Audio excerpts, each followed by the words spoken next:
योग के 8 अंग हैं। यम, नियम, आसन, प्राणायाम, प्रत्याहार, धारणा, ध्यान और समाधि। इन 8 अंगों में चौथा है प्राणायाम।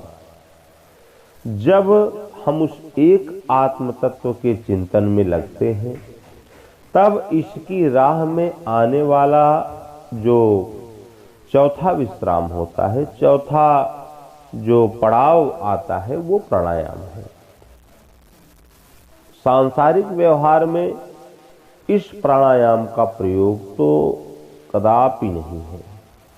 आत्मदर्शन की प्रक्रिया में भी यम, नियम और आसन सध जाने के बाद ही, पहले ये 3 सध जाएंगे, यम, नियम और आसन, तो उसके बाद ये जो चौथा क्रम है वो प्राणायाम का है। इसलिए जो लोग आरंभ में ही अर्थात यम, नियम और आसन का पहले उसको मतलब व्यवहार में नहीं लाते, उसका जो पालन नहीं करते और सीधे प्राणायाम का प्रयास करते रहते हैं, और तो या उसका शारीरिक एवं भौतिक उपयोग चाहते हैं, तो वे भ्रम की स्थिति में है। ऐसा नहीं है। 5 यम हैं: अहिंसा, सत्य, अस्तेय, ब्रह्मचर्य और अपरिग्रह। अहिंसा और हिंसा, ये 2 शब्द हैं। आत्मा को अधोगति में ले जाने वाले विकारों का आचरण ही हिंसा है, और आत्मा के उद्धार की प्रक्रिया ही अहिंसा है। इसका शरीरों से कोई मतलब नहीं होता। क्यों? क्योंकि शरीर तो एक वस्त्र है। सत्य पर साधक को आरूढ़ रहना है, ब्रह्मचर्य व्रत में स्थिर रहना है। ब्रह्मचर्य का अर्थ ये नहीं होता कि आप मतलब इंद्रियों का मतलब ये सब वो जो होता है, ये सब व्यवहार नहीं। ब्रह्मचर्य अर्थात ब्रह्म आचरति स ब्रह्मचारी, जो उस परमात्मा के भजन में अनुरक्त हैं, जिनका मन भगवान के नाम में, भगवान के रूप में लगा हुआ है, जो भगवान के नाम में ओम अथवा राम का निरंतर जाप करते रहते हैं, भगवान के स्वरूप का ध्यान करते रहते हैं, वे ही ब्रह्मचारी हैं। अर्थात ब्रह्मचर्य व्रत में स्थिर रहना है। भगवान के नाम, भगवान के रूप में ही आपको स्थिर रहना है। संग्रह का त्याग भी इसमें अपरिहार्य है।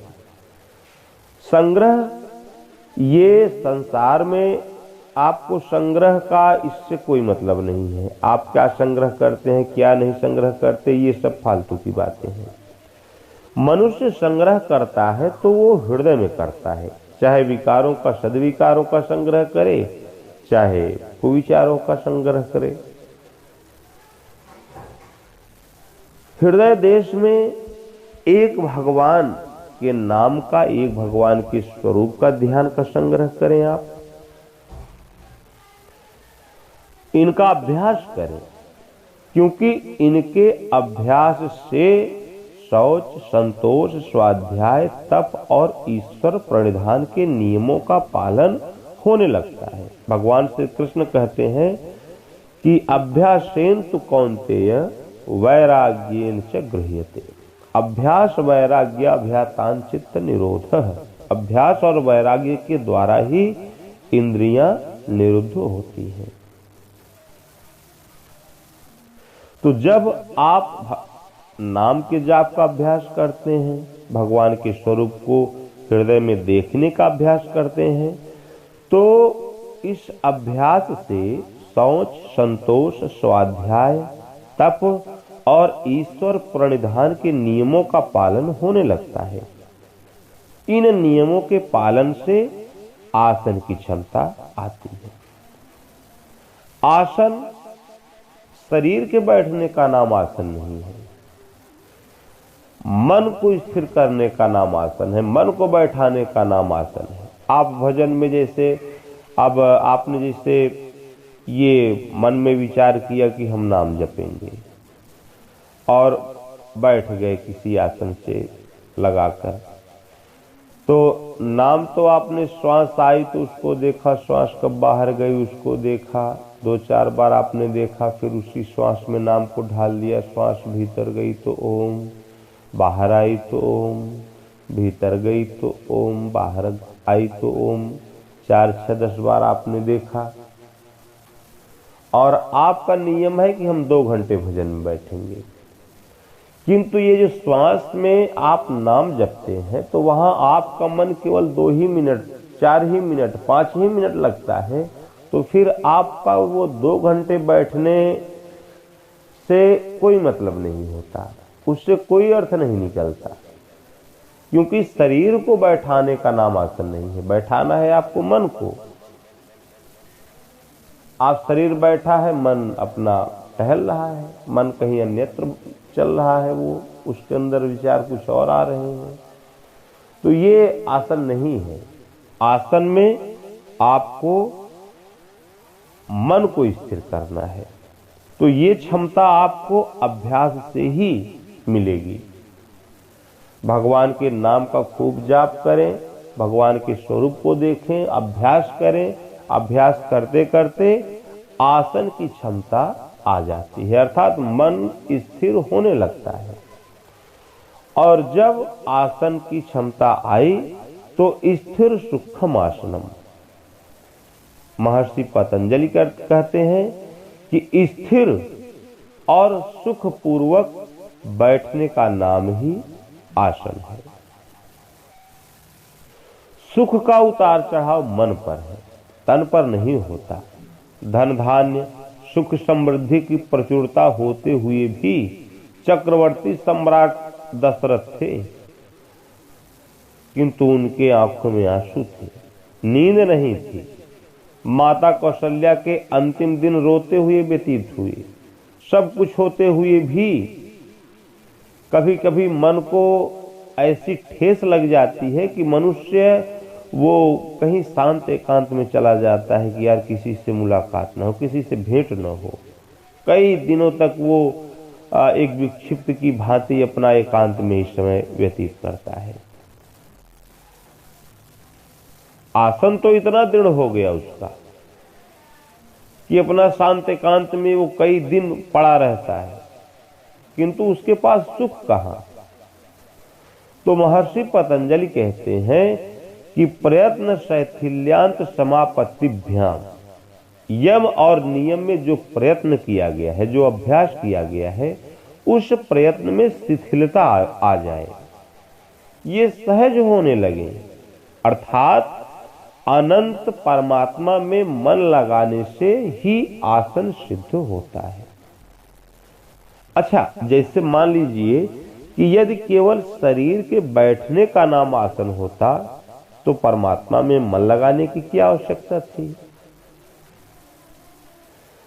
अंगों के व्यायाम या शरीर की मुद्राओं का आसन से इस योग का दूर का भी कोई संबंध नहीं है।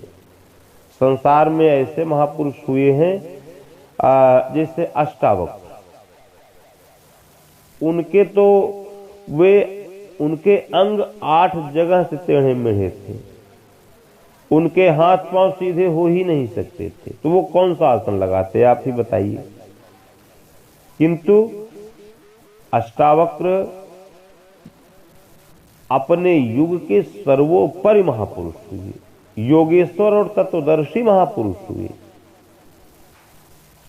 एक हुए हैं ये जो चित्रकूट अनुसुईया के परमहंस स्वामी परमानंद जी महाराज हुए हैं, उनके गुरुदेव, वे उनका एक पांव मतलब वो पूरी तरह से टूटा हुआ था, वो मुड़ ही नहीं सकता था, किंतु परमानंद जी महाराज के जीवनी में आता है कि उन्हीं गुरुदेव के लिए परमानंद जी महाराज परमहंस जी महाराज को आकाशवाणी हुई कि इस मंदिर में तुम्हारे गुरु महाराज बैठे हुए हैं। रात के अंधेरे में भी गुरु महाराज वह मिल गए। वह वास्तव में महापुरुष थे। दूसरों में योग साधना जागृत कर देने की उनमें अद्भुत क्षमता थी। वह तत्वदर्शी महापुरुष, वो परकाया प्रवेश अर्थात दूसरे के मन में क्या चल रहा है, जिसको कहते हैं ना श्वास पकड़ने की क्षमता, उसमें पारंगत थे। किंतु शारीरिक अभ्यास जैसा आसन उन्होंने कभी नहीं किया। तो इसलिए अनंत परमात्मा में मन लगाने से तथा यम नियम के अभ्यास जन्य शिथिलता, अर्थात अभ्यास जन्य शिथिलता का मतलब आप अभ्यास करें और धीरे धीरे आपकी अवस्था ऐसी आती जाती है कि आपको नाम जपना नहीं पड़ता। कुछ दिन तो जाप आपको करना पड़ेगा, ओम ओम ओम ओम इस ढंग से जपना पड़ेगा कुछ दिन, लेकिन धीरे धीरे जब आप इसको श्वास में जाप करने का अभ्यास आरंभ कर देंगे तो उसमें शिथिलता आने लगती है। तो फिर केवल आपको श्वास को देखना मात्र है। श्वास आती है कब, बाहर जाती है कब, नाम अपने आप उसमें ढल जाता है। केवल आप थोड़ी सी इस पर दृष्टि रखते हैं, वो नाम पकड़ में आती रहती है, श्वास पकड़ में आती रहती है। तो इसको कहते, लेकिन किंतु ये अभ्यास से ही संभव है। आरंभ में तो ये बहुत मुश्किल है। थोड़ा अभ्यास करें तो उसके बाद तब इसमें शिथिलता आती है। फिर सहज एकाग्रता से ये आसन सध जाता है। मन स्थिर और सुखपूर्वक बैठने में सक्षम हो जाता है। उसके बाद आपको कैसे हम बैठें, कैसे उठें, क्या करें क्या न करें, ये मतलब वो उससे आपका प्रयोजन नहीं रह जाता। आप चाहे जैसे भी बैठें, चाहे वो बाजार में रहें, चाहे कहीं भी बैठे रहें, ये आपका मन उस श्वास पर स्थिर रहता है। तो फिर तस्मिन् सति श्वास प्रश्वास योर गतिर्विच्छेद प्राणायाम। आसन के सधते ही हमने बताया ना कि जब आपका मन इस श्वास में लगने लगे, नाम के जाप में लगने लगे, तो आपका आसन सधने लगता है, आपका आसन वो सिद्ध होने लगता है। श्वास प्रश्वास का गति ये स्थिर हो जाती है और यही प्राणायाम है। श्वास हम आप लेते हैं, प्रश्वास त्यागते हैं। हम जब श्वास लेते हैं तो दैवी संपत्ति, यम नियम इत्यादि, और जब हम श्वास त्यागते हैं तो राग द्वेष काम क्रोध इत्यादि विकार। तो जब इन दोनों का क्रम शांत हो जाए, भीतर से न किसी प्रकार के कोई मतलब संकल्प उठे और न बाह्य वायुमंडल के भले बुरे संकल्प अंदर प्रवेश कर पाए, तो इस प्रकार श्वास और प्रश्वास दोनों की गति में उठने वाले उद्वेग ये जब शांत हो जाते हैं तो यही प्राणायाम है। ये प्राणायाम किया नहीं जाता, ये अभ्यास के द्वारा प्राणायाम ये हो ही जाता है। अभ्यास किया जाता है, प्राणायाम नहीं किया जाता। प्राणायाम के लिए अभ्यास किया जाता है। यम और नियम का अवस्था आती है आसन की, और आसन के सधते ही जहां मन आपका रुकने लगा, इस श्वास में भगवान के नाम के जाप में जब आपका मन रुकने लगा, श्वास प्रश्वास की गति जब स्थिर हो गई, न भीतर से कोई संकल्प उठे, न बाह्य वायुमंडल के संकल्प अंदर उद्वेग उत्पन्न कर पाए, जब स्थिर हो जाए, तो प्राणायाम की यही अवस्था है। अब ये जो प्राणों के व्यापार थे, अर्थात जो भले बुरे चिंतन जो मन में ये चल रहा था कि बाह्य वायुमंडल के संकल्प जो भीतर आ रहे थे बाहर, मतलब ये जो प्रवाहित थे, ये जो व्यापार चल रहा था, तो ये सब रुक गया, इस पर विराम लग गया। प्राणों की क्रिया एक आयाम में ही वो प्रवाहित होने लगी।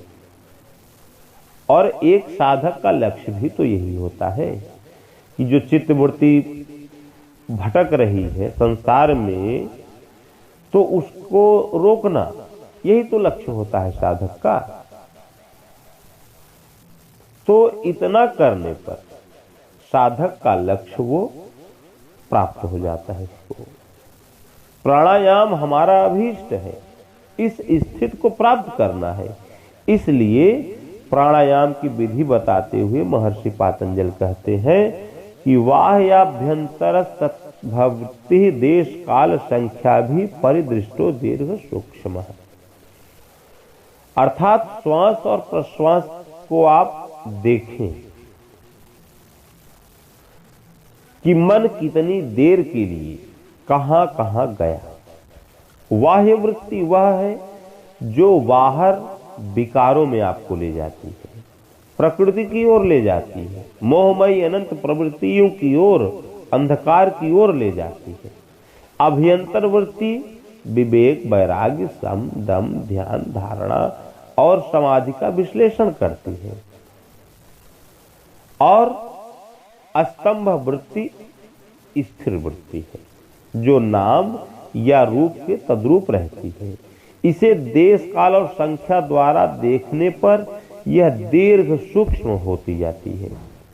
देखते रहें कि मन बाह्य वृत्ति काम, क्रोध, राग, द्वेष, अनंत इच्छाओं और वासनाओं में कहां गया, किस देश में गया।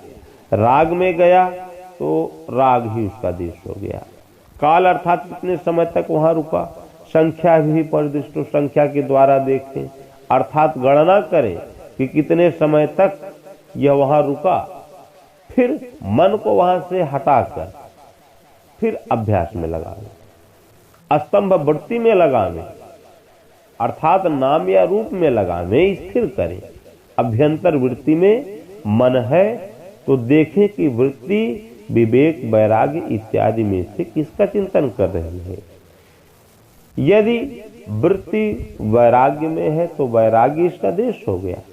इसमें यह मन कितने समय तक रुका, इसे संख्या द्वारा समझें और पुनः स्तंभ वृत्ति में लगा लें। इस प्रकार इन इतर संकल्पों पर विराम लग जाता है। अर्थात जब आप बार बार ऐसा अभ्यास करेंगे, मन बाहर जाता है, उसको देखें कहाँ गया मन, क्यों गया, कितने समय तक वहां रुका, तो फिर वहां से खींच कर लावे, इसको स्थिर करें। तो विवेक वैराग में गया तो फिर वहां पर उसको देखें, फिर उसको नाम में लगावें, उसको देखें कि कितनी देर तक यहाँ रुका। तो ये सब जब यही अभ्यास की मतलब उच्च अवस्था है, उसको स्तंभ वृत्ति में ही आपको स्थिर करना है, अर्थात नाम जप में, श्वास में ही इनको लगाना है, इसको लगाए रखना है। ये जो दो दिशाओं को का वर्णन यहाँ पर महर्षि पतंजलि ने किया कि ये किसी भी दिशा में न जाए, संकल्प केवल एक दिशा में प्रवाहित होने से ही प्राणायाम सुगम हो जाता है, दीर्घ और सूक्ष्म होता है। अर्थात आप जब तक इच्छा करेंगे तब तक आप भजन में बैठे रहेंगे, आपका मन लगा रहेगा और सूक्ष्म होता जाता है। अर्थात जो भटकाव होता है साधकों में, मन कहीं अन्यत्र भटक गया, मन वो कहीं वहां भाग गया, कहीं विषयों में रस लेने लगा, तो ये सब चीजें समाप्त हो जाती है, अर्थात सूक्ष्म हो जाता है। और फिर प्राणायाम की पराकाष्ठा बताते हुए महर्षि पतंजलि कहते हैं कि बाह्याभ्यंतर विषयाक्षेपी चतुर्थ है, अर्थात बाह्य और अभ्यंतर वृत्ति के विषय जब शांत हो जाते हैं तब प्राणायाम का चौथा स्तर आ जाता है। संसार में पूरक, कुंभक और रेचक नाम से प्रचलित त्रिस्तरीय प्राणायाम में इस चौथे स्तर की चर्चा नहीं होती। जब वृत्तियों को नियंत्रित करने के लिए अभ्यास न करना पड़े और वे सहज प्रवाहित होने लगे, वृत्ति बाधक न हो, वो शांत प्रवाहित रहे, यही प्राणायाम का चौथा स्तर है। विषय जब शांत हो जाए, यह प्राणायाम की परिपक्व अवस्था है।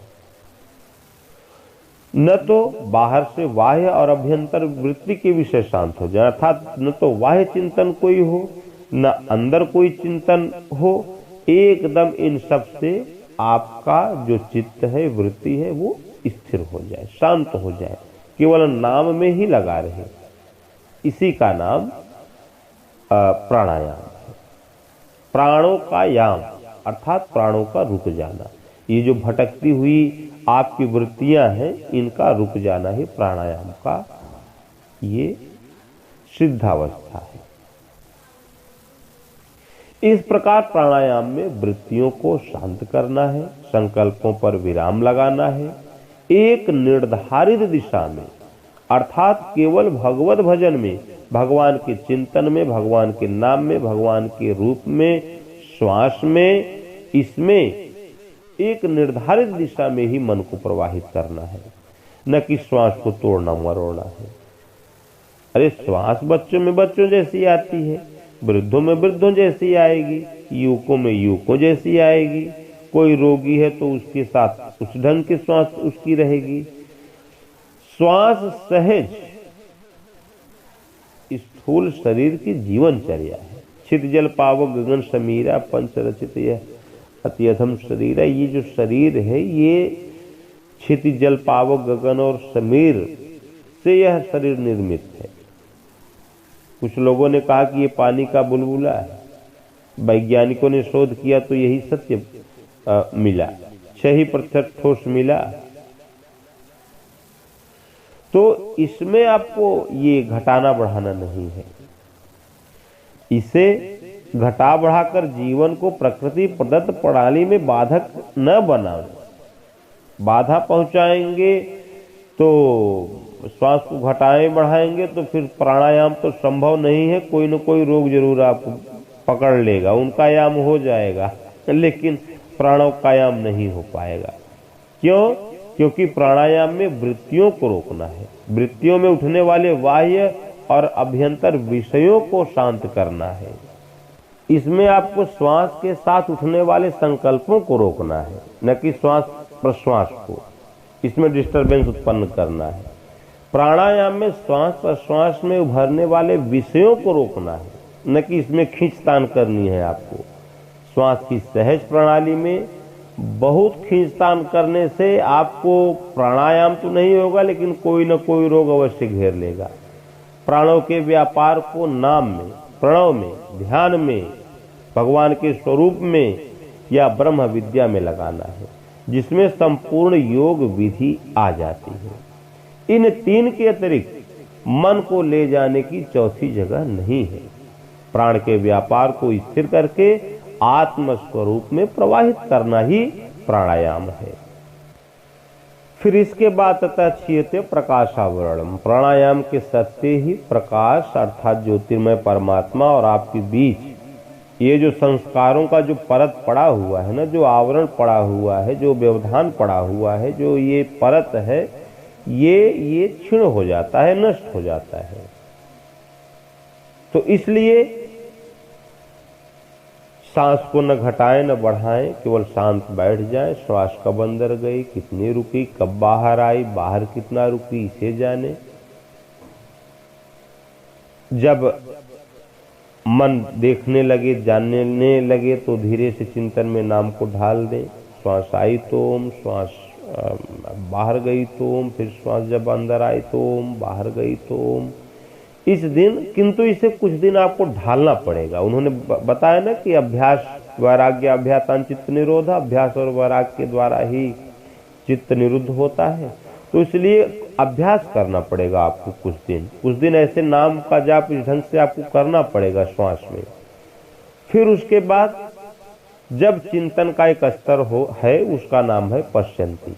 पश्यंती वाणी का जाप आरंभ हो जाएगा, और जब वह जागृत हो जाएगा तो आपको नाम श्वास में ढला ढलाया मिल जाएगा। नाम ये जागृत हो जाएगा। श्वास नाम के सिवाय और कुछ कहती ही नहीं। आपको केवल मन को दृष्टा के रूप में खड़ा कर देना है। केवल यह देखते रहें कि श्वास कब आई, कितनी रुकी और कब गई। जहां यह श्वास वाला नाम जागृत हुआ तो एक बार सूरत लगा देंगे आप, तो जब सहज लय में ये प्रवाहित होने लगेगा। फिर आपको मतलब ये मतलब प्राणायाम करें, क्या करें, इन सब की आवश्यकता नहीं होती।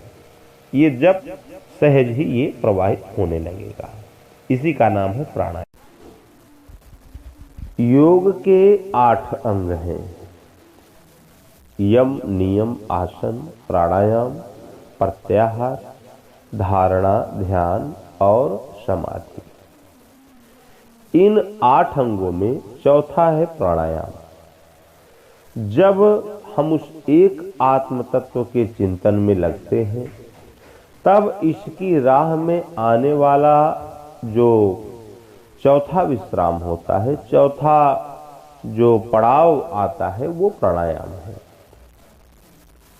सांसारिक व्यवहार में इस प्राणायाम का प्रयोग तो कदापि नहीं है। आत्मदर्शन की प्रक्रिया में भी यम, नियम और आसन सध जाने के बाद ही, पहले ये 3 सध जाएंगे, यम, नियम और आसन, तो उसके बाद ये जो चौथा क्रम है वो प्राणायाम का है। इसलिए जो लोग आरंभ में ही, अर्थात यम, नियम और आसन का पहले उसको मतलब व्यवहार में नहीं लाते, उसका जो पालन नहीं करते और सीधे प्राणायाम का प्रयास करते रहते हैं, और तो या उसका शारीरिक एवं भौतिक उपयोग चाहते हैं, तो वे भ्रम की स्थिति में है। ऐसा नहीं है। 5 यम हैं: अहिंसा, सत्य, अस्तेय, ब्रह्मचर्य और अपरिग्रह। अहिंसा और हिंसा, ये